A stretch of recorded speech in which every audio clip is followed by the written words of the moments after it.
Hello, everyone, and welcome to the CEDAW Convention Speaker Series being hosted by Equality Bahamas. Today, we are looking at the Convention on the Elimination of All Forms of Discrimination Against Women, the convention also known as the Bill of Women's Rights, Articles 15, which focuses on law, and 16, which focuses on marriage and family. We're really excited to have you join us for this session. We welcome you to share any questions and comments that you have, particularly if you're joining live in the chat section of wherever you are watching this session.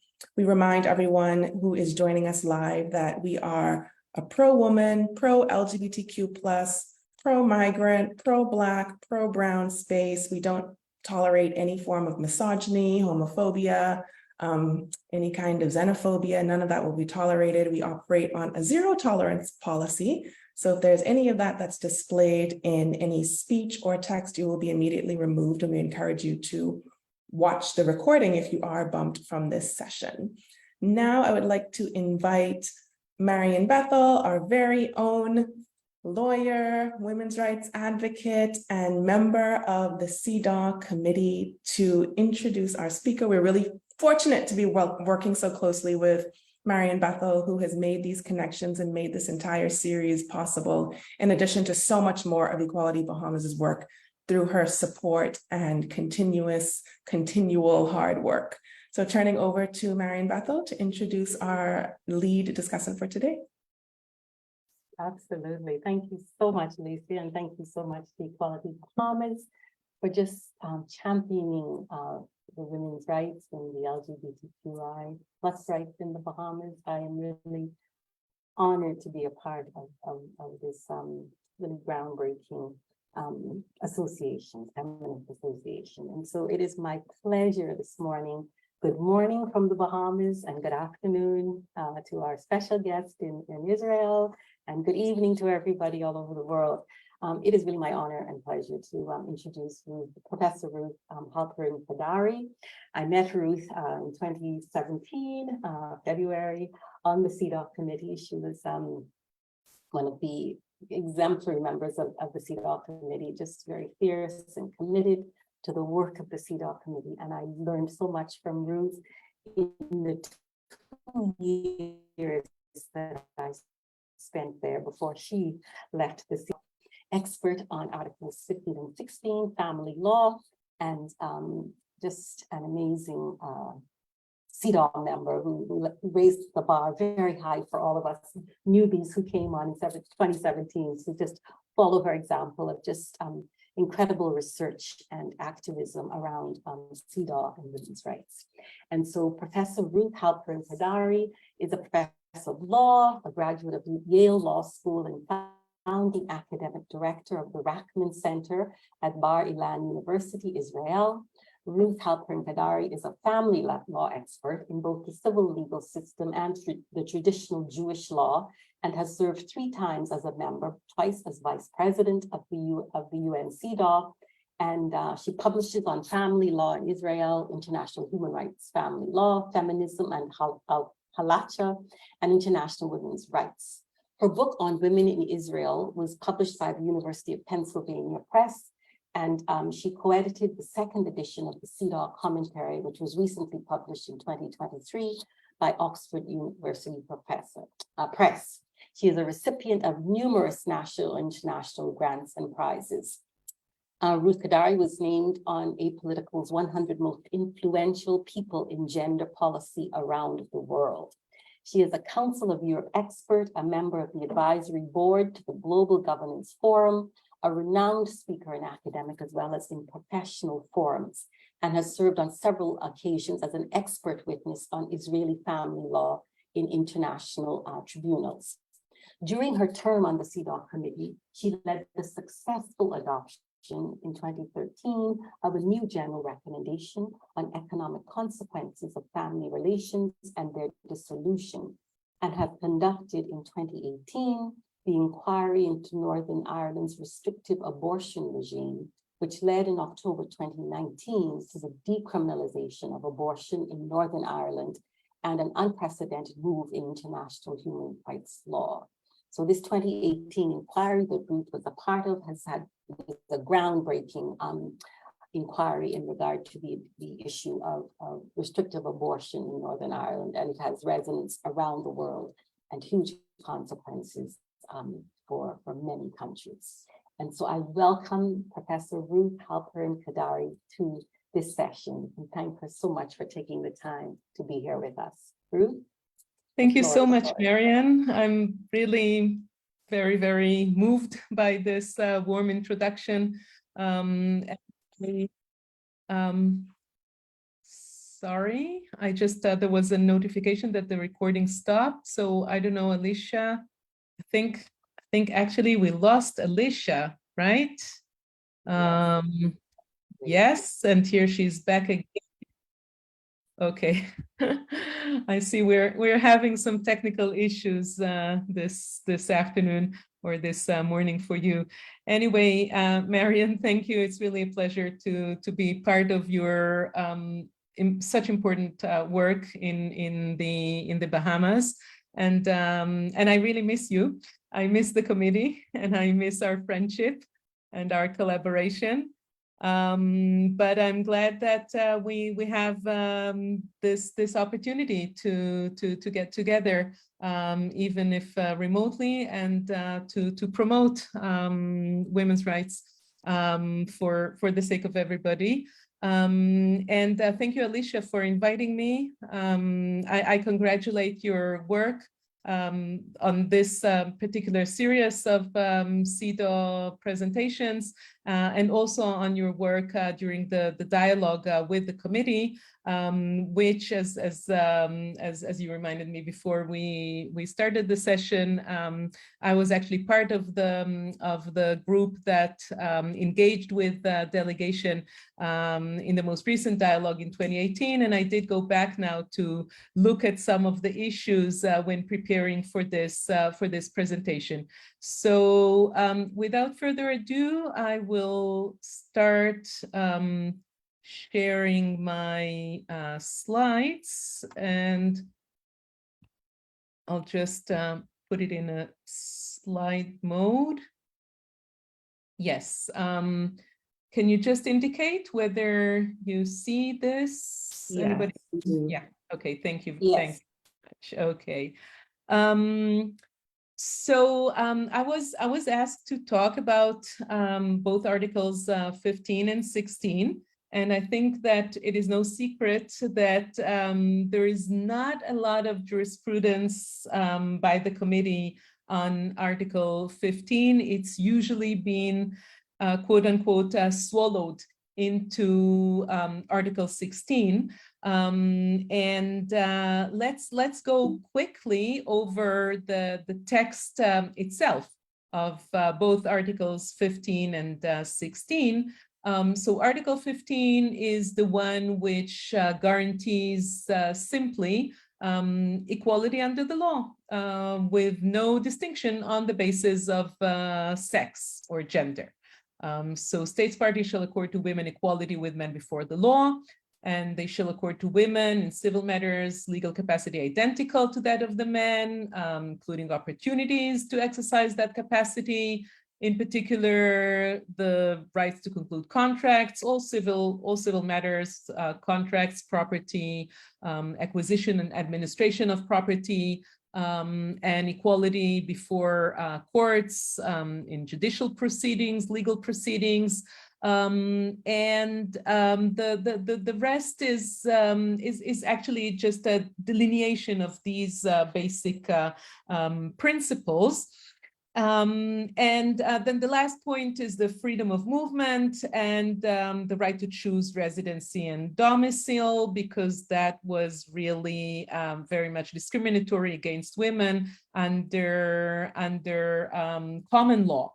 Of course, we have to remember constantly that CEDAW is the framework for women's equality throughout the world and throughout all legal systems. And there still are some legal systems in which women are not free to choose their place of residency or domicile. countries or states parties where the system of husbands rule in the family still applies. Fortunately, this does not refer to the Bahamas, but there are obviously other issues that we will discuss that do refer to the Bahamas. The main article that I will want to focus on is Article 16, which is the article that provides for equality in family relations. So the main principle is that states parties shall take all appropriate measures to eliminate discrimination against women, all matters relating to marriage and family relations, and in particular, gee, I don't know what to do whenever we have this problem of Alicia leaving the Zoom. Marian, are you still there? Should I stop or should I continue? I'm still here. I'm trying to determine. Alicia's back on it. And I'm going to sort this out with her by WhatsApp. So continue, please. Okay, and then so just instruct me what to do. Okay, thank you. Article 16 is a long article. I did put here the main issues which I see as the emerging issues in CEDAW's jurisprudence in recent years, and mainly during the years that I was on the committee. And I'll say a little bit about the developing jurisprudence and the progress that we have made. But first, I just want to give kind of background to the presentation. So let's just continue looking at the specificities of Article 16.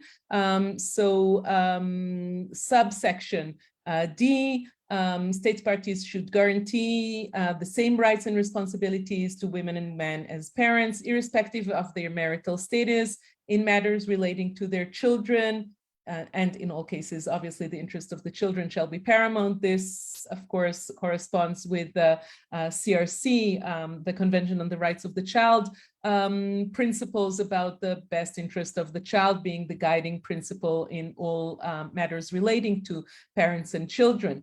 And then same rights and responsibilities with regard to guardianship, wardship, et cetera, again, parents and children. And then subsection H, which I will focus on later, the same rights for both spouses in respect of the ownership, acquisition, management, administration, enjoyment, and disposition of property, whether free of charge or for valuable consideration. So it's only subsection H. When we look at the actual text, the original text of the convention, which addresses issues of property, of broadly speaking, of marital property and administration of marital property and distribution of marital property. And I think that even at first blush, we can get the impression that this is very, very concise, very narrow, and somewhat obscure regulation of the issues of marital property. Let's now take a quick look at the engagement of the Bahamas with CEDAW. And there were actually twice, two occasions for the Bahamas to engage with CEDAW so far. The first one, when the Bahamas presented one report that covered the first to the fifth reporting cycles, and that was in 2011. And then most recently in 2018, which was the sixth report of the Bahamas. What struck me now when I looked back at the documents that the government presented to the committee was that for Articles 15 and 16, the state party report, I mean, I could say that it actually just didn't say anything. It just said that no change was with anything with respect to Article 15 or Article 16, no change on any issues. And then there was just one place where the State Party report explicitly referred to the previous concluding observations, those from 2011, where the committee told the government that you should really make sure that there is family court system. So in 2018, the government said that a family court system for the Bahamas was proposed. In 2008, there's a subcommittee, and it's been working on rules, civil procedures, and like many governments tell the committee, it's on its way, it's coming, don't worry, we're working on it. And then with respect to another issue that was raised already in 2011, the issue of de facto couples, that is couples who live together without being married. So the government said there's no discussion to extend legal provisions for couples living in common law unions.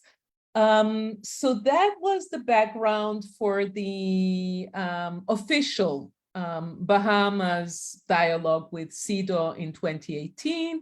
And what you, meaning civil society, Equality Bahamas, what you gave to the committee or what you provided as alternative information was also rather concise, and you mainly flagged the issue of marital rape. That is, that marital rape is not specifically prohibited. It's not specifically criminalized under the law in the Bahamas.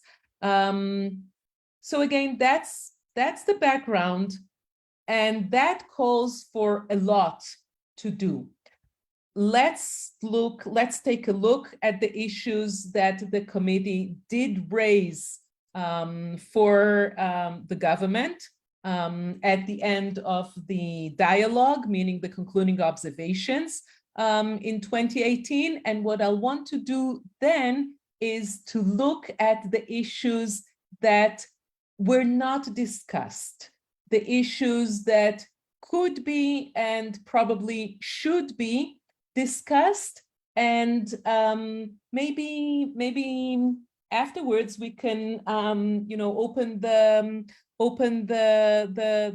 discussion, open the floor to think together why other issues were neglected, why they were not raised, not just by the government, but mostly by you, civil society.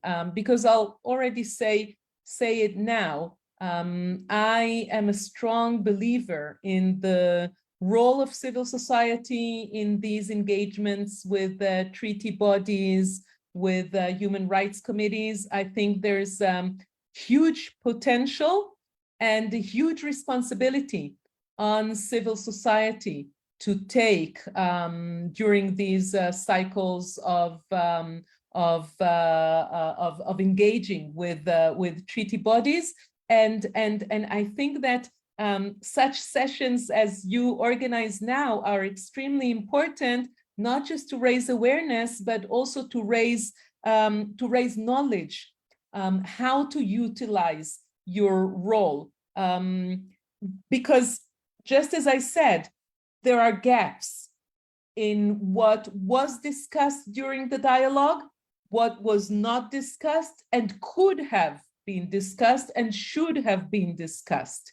And I'm not counting on the governments to do that. I'm not counting on the official states reports. Just like you saw, I started the presentation with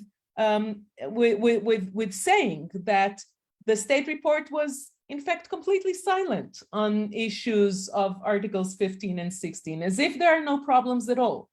And of course, we know that that's not true. That's not the reality, right? So it's your responsibility to raise the issues.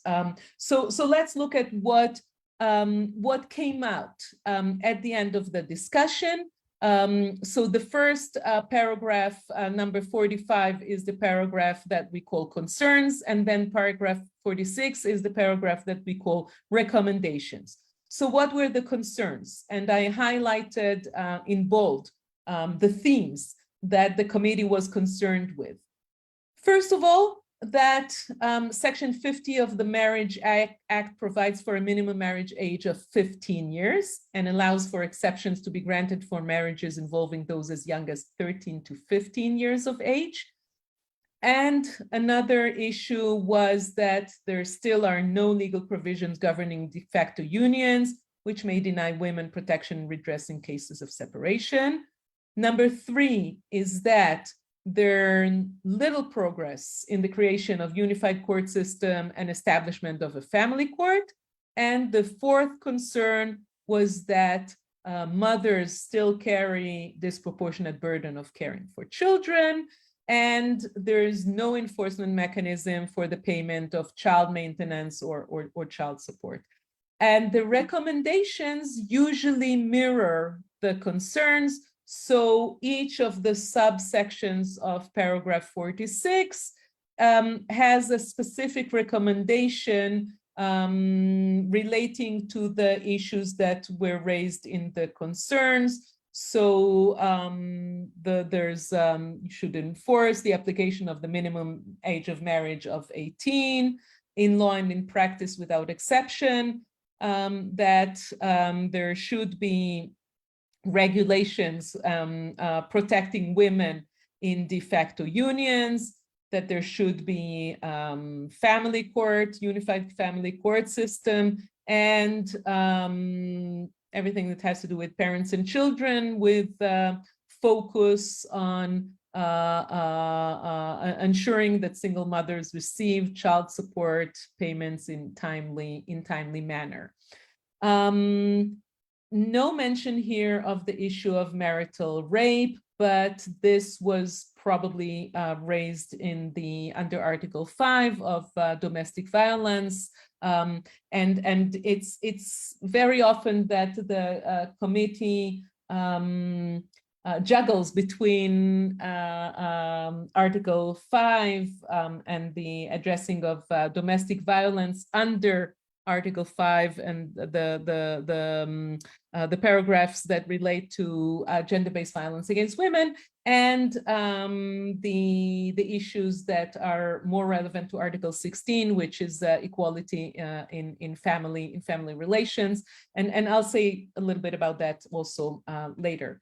Now, as I already indicated, there were issues that were not raised in the dialogue, and they are mostly addressed in what I call the new body of international human rights family law, which relates to the progress and the development that the committee has done mostly in the last decade, starting from, I put the finger mostly on 2013 General Recommendation number 29, which Marion mentioned at the beginning of the session, the General Recommendation that I started advancing it already as early as 2008, and it took me 5 years to lead it through all the stages of approval and drafting, approving, and redrafting, and then final adoption by the committee. And also General Recommendation number 35 on gender-based violence against women, which updates, here mentioned General Recommendation 19 from 1992 on violence against women. Very, in a nutshell, I could say that both these general recommendations, which form major part of the committee's jurisprudence, they actually changed the discourse, and they led to a systematic addressing of marriage and family relations in all of the committee's concluding observations. And this is both a reflection and a construction of consistent tackling through the CEDAW process of reporting cycles, because I'll get to that a little later. I just want to first show you this table here, and please look at the right-hand side.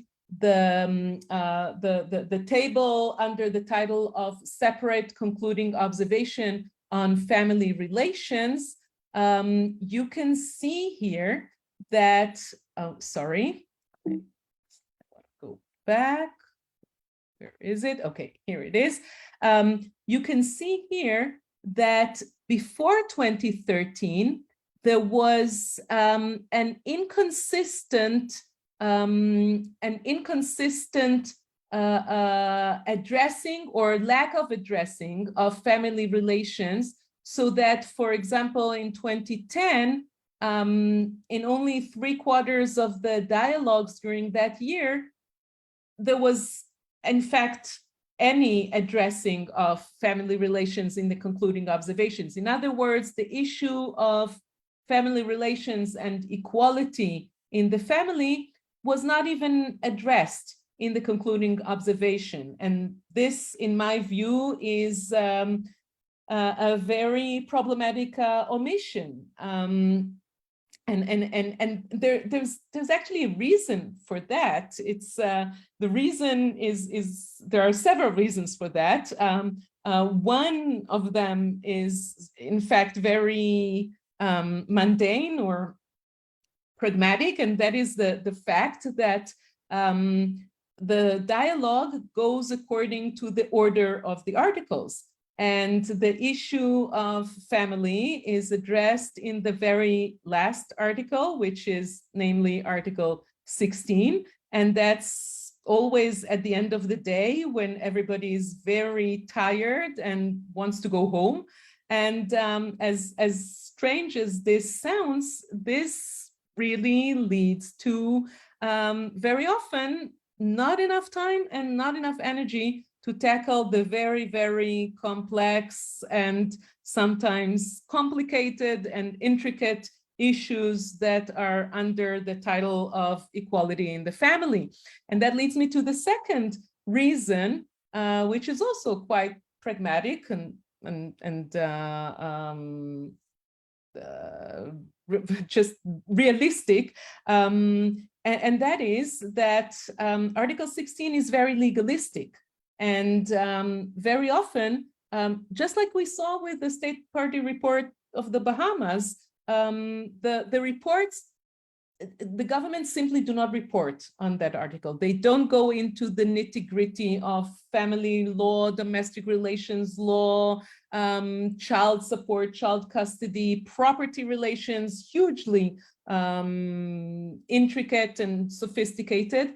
And you actually need expertise, both from the side of the committee itself, to know what questions to ask, to be able to read the information, and sometimes to seek information in other sources, such as alternative information coming from civil society organizations. And here's the responsibility on the civil society's side to provide information, to make sure that there are experts, or there is a lawyer as part of the group of civil society that reports to CEDAW, who is able to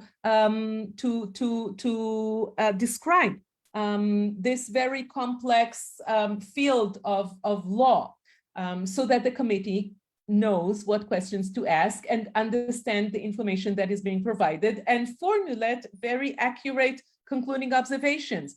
going back to this table here, so you can see that since 2013, when General Recommendation 29 was adopted, that really changed the scene. And since then, no concluding observations are finalized without reference, without addressing at least something with respect to Article 16.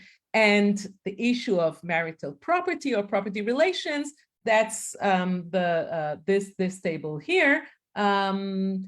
That is already a different picture, but you can still see that there is increase to a certain extent, at least here during these years, where the issue of property relations was addressed more consistently in many of the concluding observations. So what I wanted to do, but I'm afraid that we are actually running out of time. Marian or Alicia, can you just indicate to me how much time you would want me to go on and how much time to leave maybe for questions or discussions? We're okay for another 15 minutes or so. Okay, fine. Okay, thank you. So let's take a quick look, even if we will not go line by line. And I'll be happy, of course, to share the slides, the slideshow with you afterwards. I'll send it to Alicia.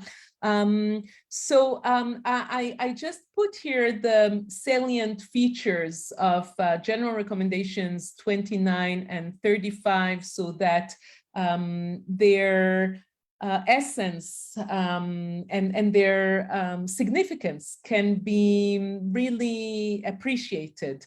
In many senses, they are both groundbreaking and really changing the setting, changing the law, changing international norms with relation to the family, both on the issue of property relations, which is very, very closely linked to Article 15. Article 15, namely having legal capacity and the whole question of property ownership, right? It's interlinked with the regulation of distribution of marital property. So 29, General Recommendation 29 deals with the economic consequences of family relations and their dissolution, focusing on distribution of marital property. And General Recommendation 35 focuses on domestic violence and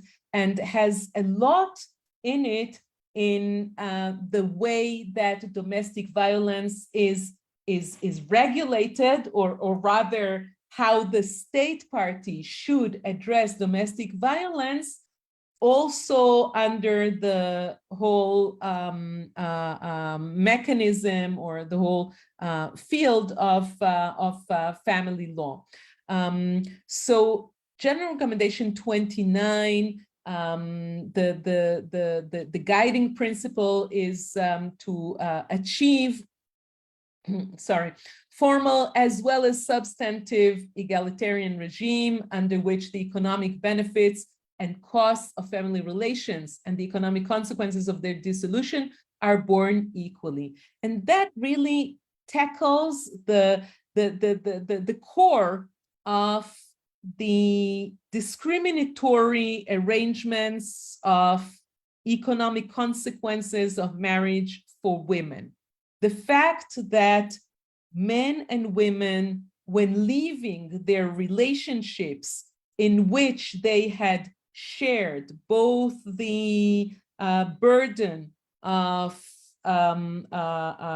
work and raising the family, they have shared it during their life together, but the cost of bearing the burden, mostly of unenumerated housework, care work, raising children, is still borne by the women. And when the couples separate, when their shared life ends, it is usually the husband who leaves the relationship with a much more enhanced earning potential, earning capacity, sometimes with much more, with a higher share of accumulated property during the relationship. And the woman, the mother, is the one who paid the price in the opportunity cost, in forsaking, in giving up many opportunities that she had for enhancing her earning capacity. So they leave the relationship in a very uneven manner. And the guiding principle of General Recommendation 29 is to do everything that's needed to ameliorate for this uneven, unfair, and in fact, discriminatory situation against women. And I'll skip a few points here. I want to highlight this point here, that the general recommendation describes various forms of families, including de facto unions, and I'll get back to that later, and also including same-sex families, which created some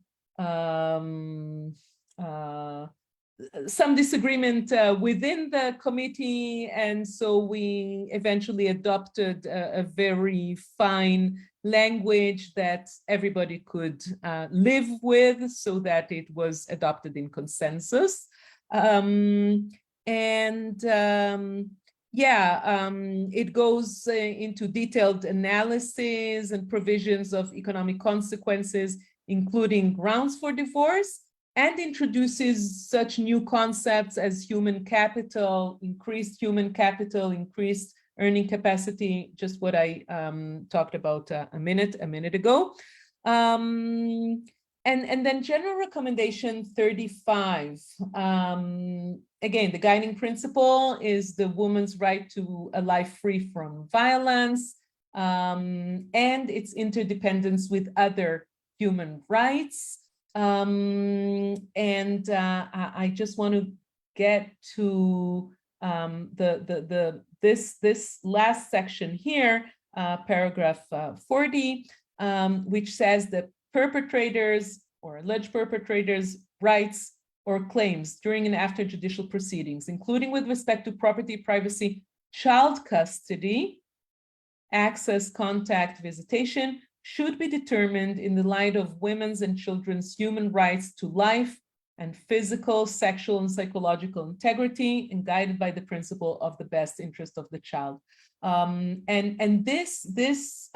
This is reflected in many of the concluding observations of the committee. But first, I want to show more clearly what General Recommendation 29 actually says on de facto unions, because that's very relevant to the dialogue and to the concluding observations of the Bahamas from 2018.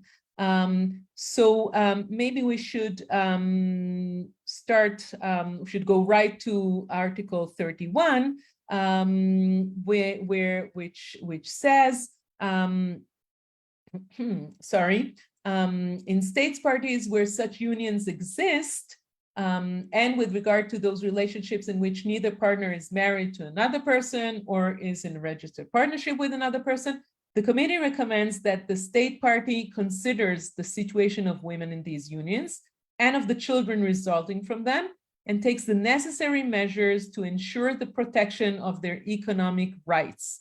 In those countries where de facto unions are recognized by law, the recommendations contained below apply mutatis mutandis, so taking into consideration all relevant differences, but women in de facto unions should be guaranteed their economic rights and their equal share to the marital property and to rights to maintenance or alimony, like women in formal marriage relations in those countries where there are de facto unions.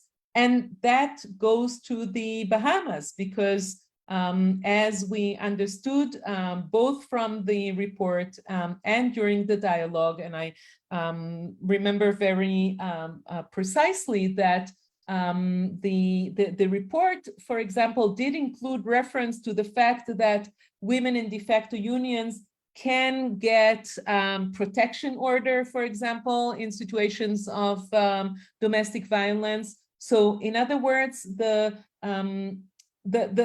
form of de facto unions, or as sometimes referred to in your state, common law marriage, this form does exist. However, the women are not protected. Their economic rights are not safeguarded by the law. And this actually goes, it violates General Recommendation 29. Now, I won't read this out, but this is just a few examples of what I refer to as the old type of recommendations that the committee used to give state parties, which usually focused on issues of child marriage or age of marriage, and very often did not go beyond that. And then from the later years and the last decade, much more elaborate and going into very intricate subjects such as I just described before, property relations and other forms of family relations such as de facto unions, etc. Yes, just to age of marriage, because it is an issue that did come with the Bahamas. I just it was important for me to present that this is a recurring subject, and you can see from the data that I forgot to mention that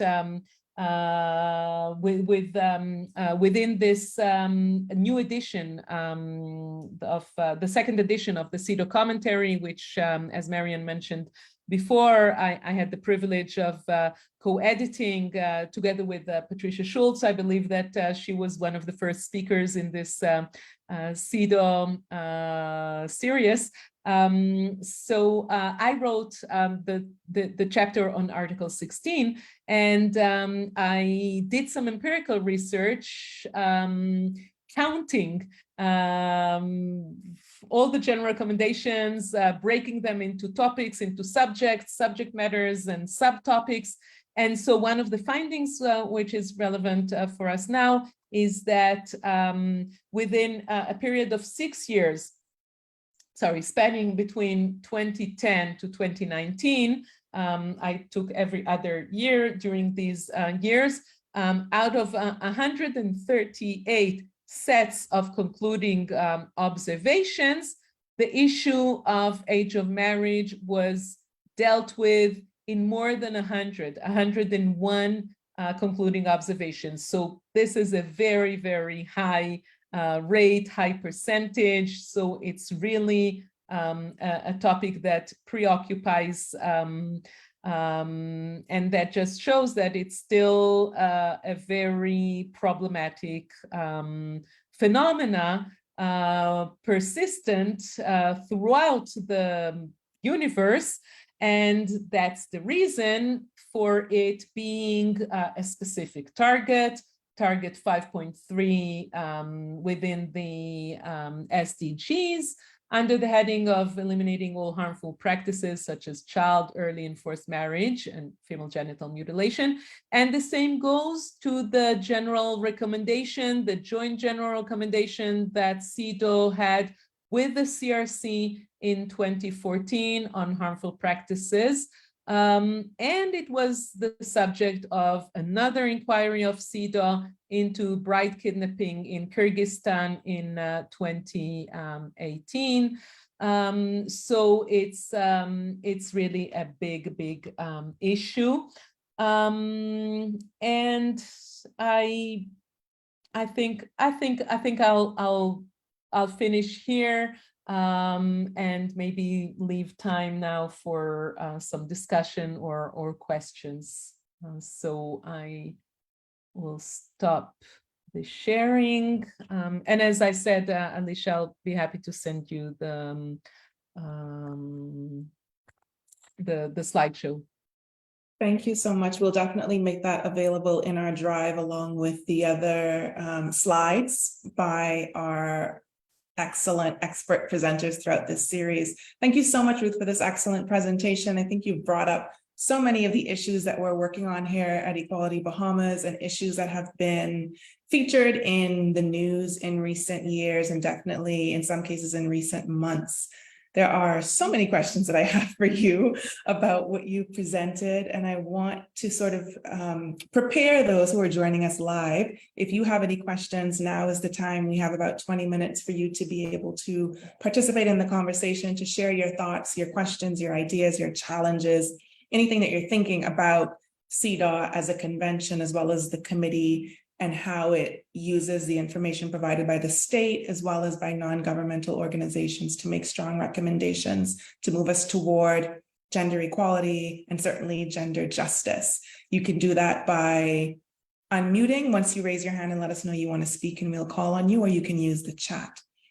So as I said, I have a lot of questions, Ruth, but I want to make space for others. But just so people have time to think, I am thinking about Article 16 and how it can be used for societal change and the transformation that we need within society in order to achieve gender equality and gender justice, with the family being a very influential and sort of foundational unit of society. Have you seen Article 16 being used in this way by the committee to affect change at the societal, at the national level?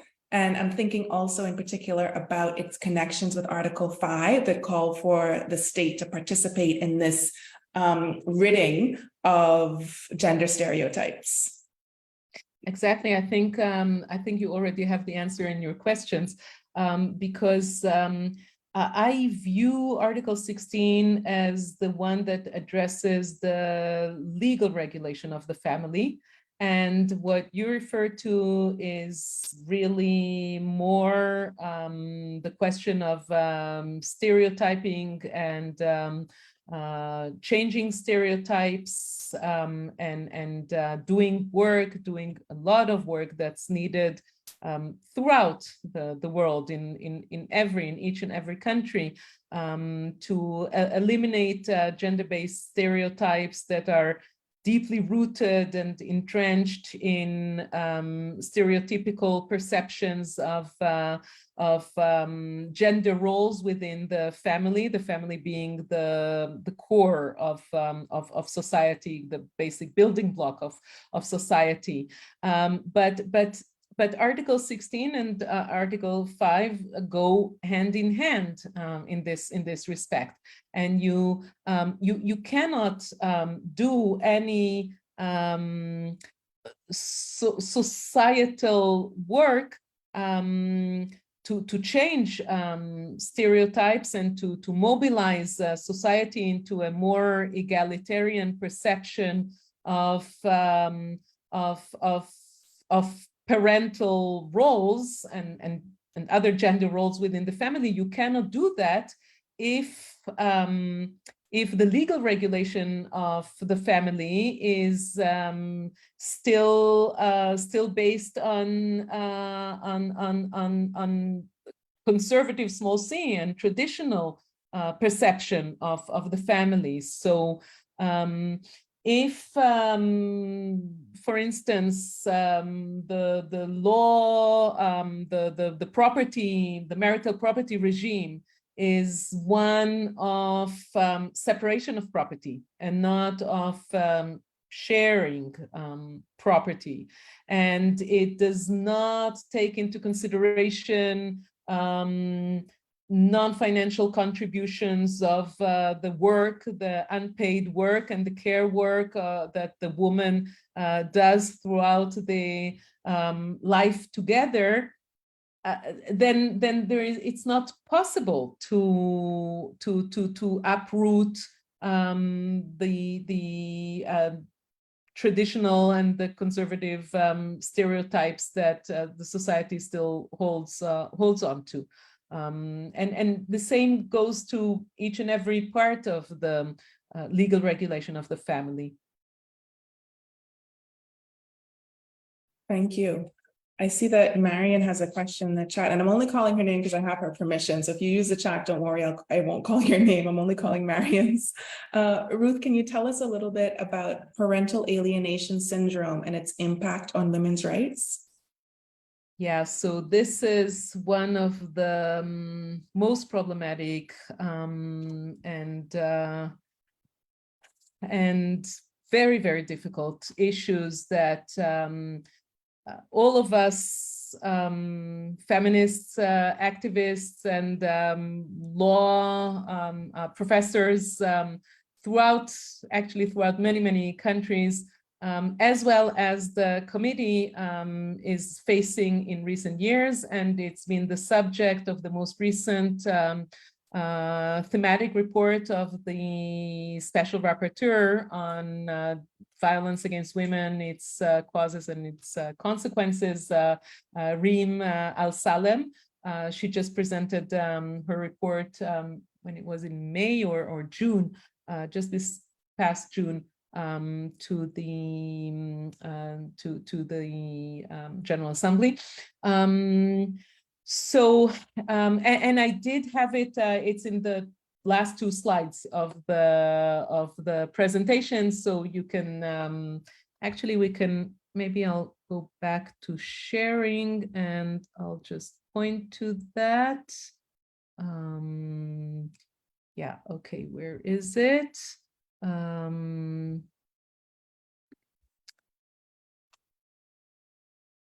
So let's start here. Consideration of domestic violence in disputes over child custody. The committee has started to consistently flag out the problem, the lacuna of courts in many countries ignoring allegations of or situations of domestic violence when parents have disputes over child custody. And the committee consistently said that this cannot be ignored, and that courts must treat very seriously all allegations of violence, whether it is, of course, if it's against the children, but also whether it is only, quote unquote, against the mothers. But this is relevant when litigating child custody. The fact that the child is being exposed to violence against his or her mother or against another family member is a relevant factor in determining child custody and in ordering visitations or residence of children.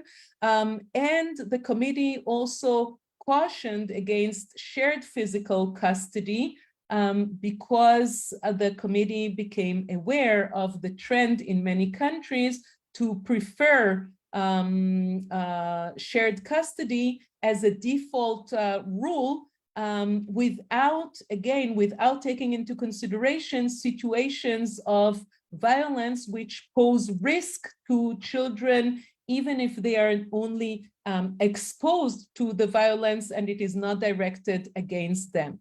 Now, building on this, the committee started addressing the dubious theory, notorious theory of parental alienation, which basically basically says that, or basically describes a situation where a mother brings up allegations of violence against her or against the children. It could even be allegations of sexual violence against the children, and she is disbelieved, and she is immediately being portrayed and described as alienating the child against the alleged perpetrator, against the father.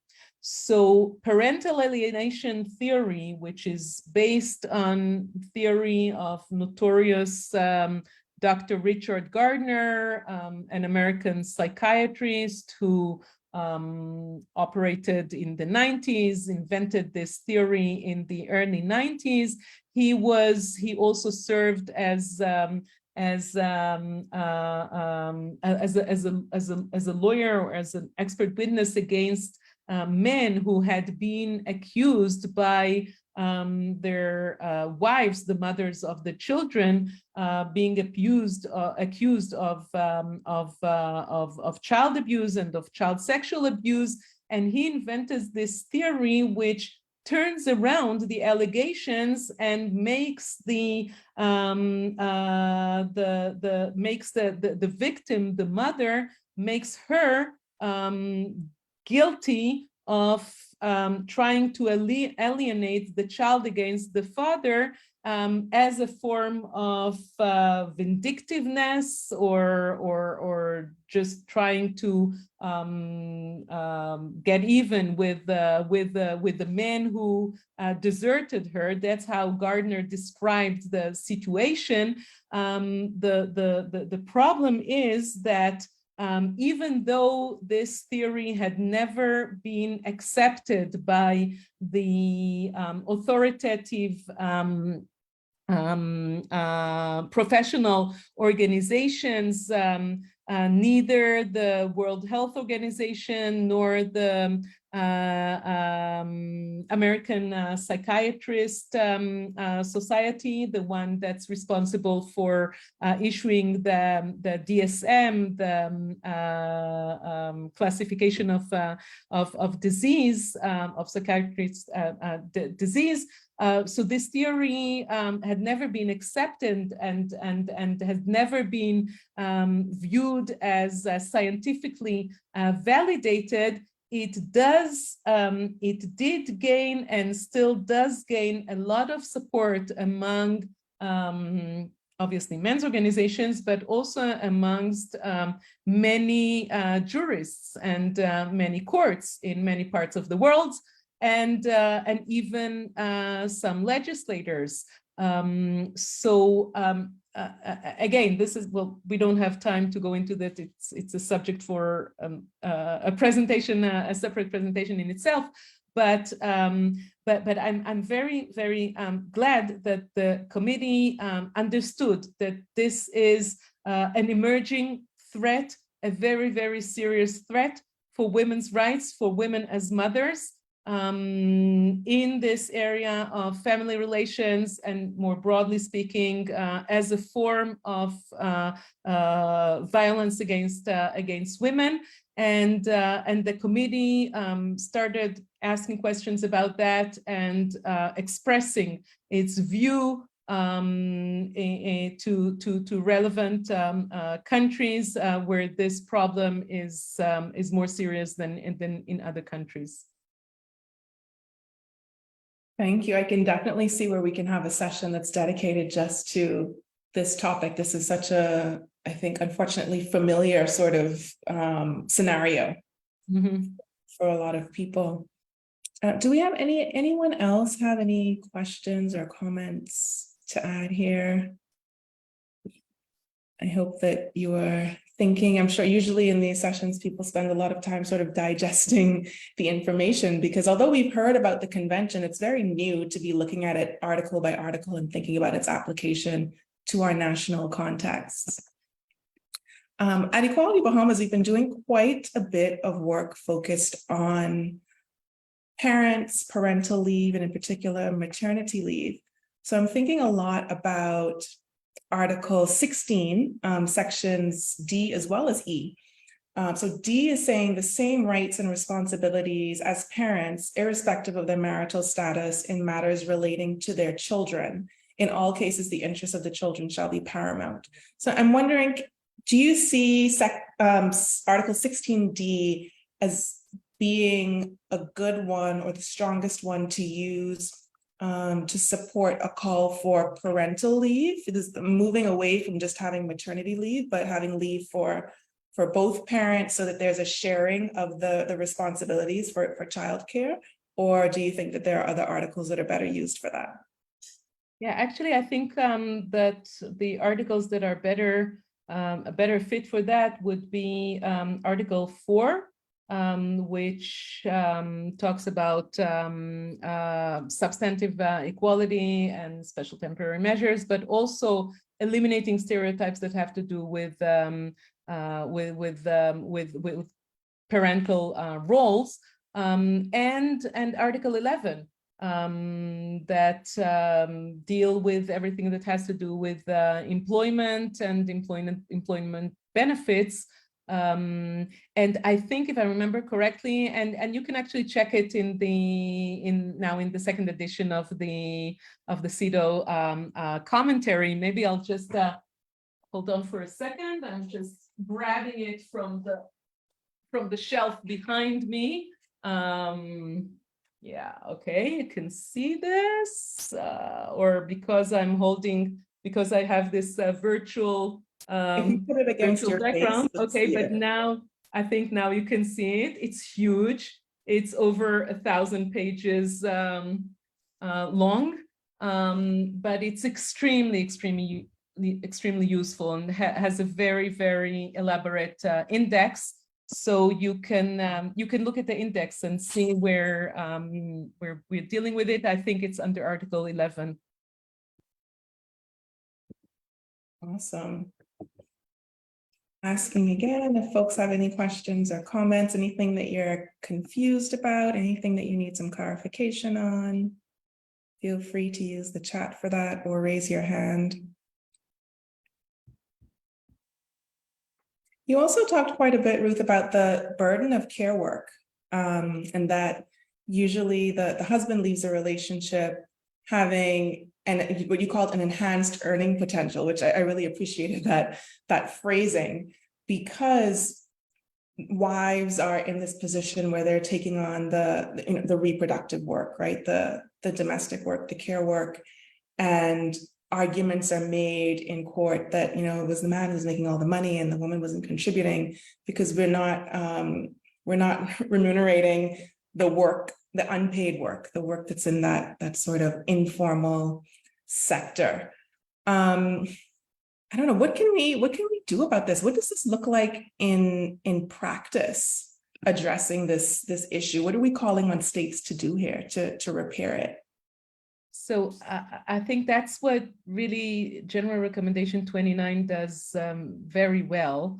And again, in the chapter in the CEDAW commentary, there are references to even more elaborate concluding observations, which go into more fuller details of what laws should be adopted by the states. But basically, the state must find a way to get to a final result where the property that was accumulated during the life together should not only be equally distributed between the two partners, regardless of the title. Okay, it doesn't matter whether the house that was purchased for the marriage was registered only on the name of the husband and not on the name of the wife. It should be equally distributed between the partners. And maybe even the wife should get a larger share because, again, because she is left with a much lower possibility of earning capacity, of income earning, because all the time she worked. I mean, she invested as much time in work as he did, but her work was not for pay. It went into the household, into the family structure, into raising the children. But the benefits of that, the benefits were equally borne by both of them and by society at large, right? The society also benefits from good, healthy children and from demographic growth in maybe not in every country, but in many countries. So there are mechanisms to find a much fairer outcome for this uneven share of burden, of costs, and of benefits on account of this care work, the unenumerated care work, which still women largely do in most countries in the world. Thank you so much. There's a lot for us to think about, but also to kind of strategize around how are we going to address this at the national level. There's also the section of Article 16E, the same rights to decide freely and responsibly on the number and spacing of their children and to have access to information, education, and means to enable them to exercise these rights. And I find this to be a really interesting one because people will generally tell you, of course, we're free to decide, when we're going to have our children. No one is stopping us. But there are particular policies and even laws that can constrain it in very implicit ways. So for example, if you look at maternity leave in the Bahamas, you have maternity leave, but it's only paid once every 3 years. So that restricts the choice. What do you mean it's only paid once every 3 years? Yeah, you have the leave, but it's only paid leave once every 3 years. Yeah. But if a woman has 2 children within the time span of 3 years, then she'll only be entitled to one. Yes, maternity? exactly. Weird. I don't remember that from the dialogue with the Bahamas. I think it's the first time that I hear such an arrangement. It probably didn't come up in the dialogue. We have been doing some research on this over the last few months and found that the mothers that we were engaging in the focus groups weren't aware of this until they had children. And in some cases, until they had their second child and found out that they would not be paid for their leave. I don't even know what my question is here, but You should definitely raise it in your next dialogue. But it's really interesting that you point this out with respect to 16E. It usually does not come up under 16. It comes up under 12, with everything that has to do with sexual and reproductive health and rights. And it came up in the inquiry that I led against the UK on account of the restrictive abortion regime in Northern Ireland, because we dealt with not only with the criminalization of abortions that existed, and that was the cause for the inquiry, but we also dealt with the whole framework of education, or rather lack of sexual education and lack of access for contraceptions and for treatments, which basically restrict women's ability to freely choose and to freely be her own master over her own reproductive capacities.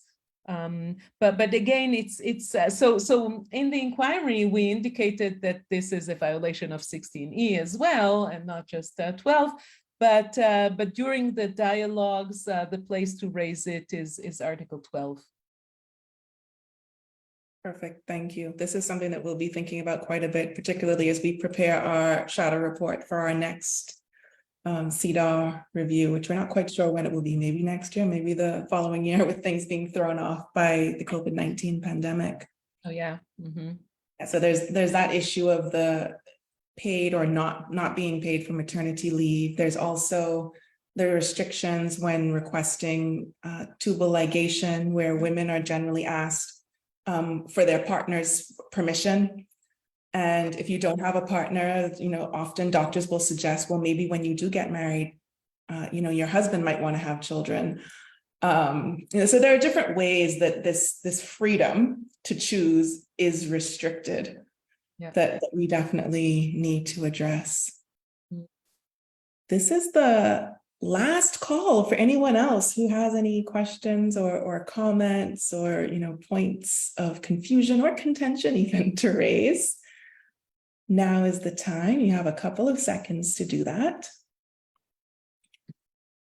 And if not, I'll just plug our next session in the CEDAW Convention Speaker Series, which is taking place on Saturday, August 12th. So this week, just in a few days, that session will be focused on the article on health. So that will be very exciting for us to make these connections between these two conversations.